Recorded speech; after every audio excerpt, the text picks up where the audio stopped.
各位观众朋友们，欢迎来到今天的古诗赏析时间。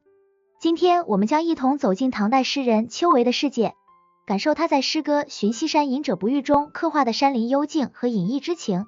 这次的主角是一位隐者，虽然诗人未能与他相见，却从这不遇中收获了一份别样的感悟。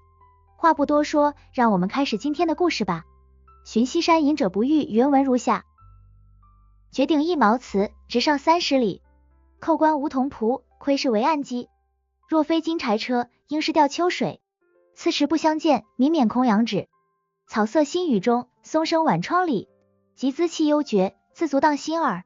虽无宾逐意，颇得清静理。兴尽方下山，何必待之子？诗歌开篇便将我们带入了高山深处的隐者茅屋。绝顶一毛茨，直上30里。诗人一路攀登，满怀期待，终于到达了这片传说中的幽静之地。然而轻敲柴门，却无人应答。扣关梧桐蒲，窥视为岸基。简单的居室内仅有桌椅茶几，足见主人生活的简朴与超脱。接着诗人猜测隐者的去向，若非金柴车，应是钓秋水。或许他驾着柴车外出，或许在山间溪流边垂钓。虽然未能见到隐者，但诗人并未懊恼，而是表达了对隐者生活的仰慕。此时不相见，民免空仰止，这种错过反而让隐者的形象更添神秘，让人不禁更加向往。既然未能相见，诗人将注意力转向四周的自然景色。草色新雨中，松声晚窗里。雨后的草木清新翠绿，松涛声在晚风中阵阵入耳。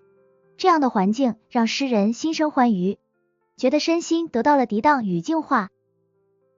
集兹气幽绝，自足荡心耳。他从周围的景物中体会到隐者生活的幽静和高雅情趣。最后诗人达成了内心的和解。虽无宾逐意，颇得清静理。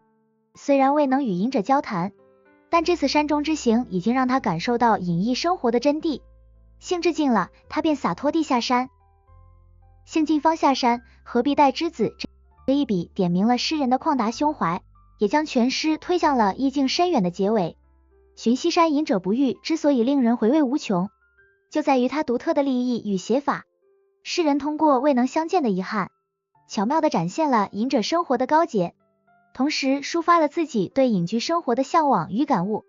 诗中的自然景色不仅为隐者的形象增添了诗意，也让读者在错过的故事中领悟到一种超脱的智慧。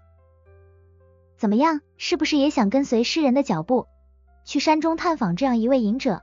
如果你喜欢这样的诗词赏析，请为我们点赞、订阅，并在评论区留言告诉我们，你最想拜访的古诗隐者是哪一位？我们下次再见，继续一起探索诗词的世界。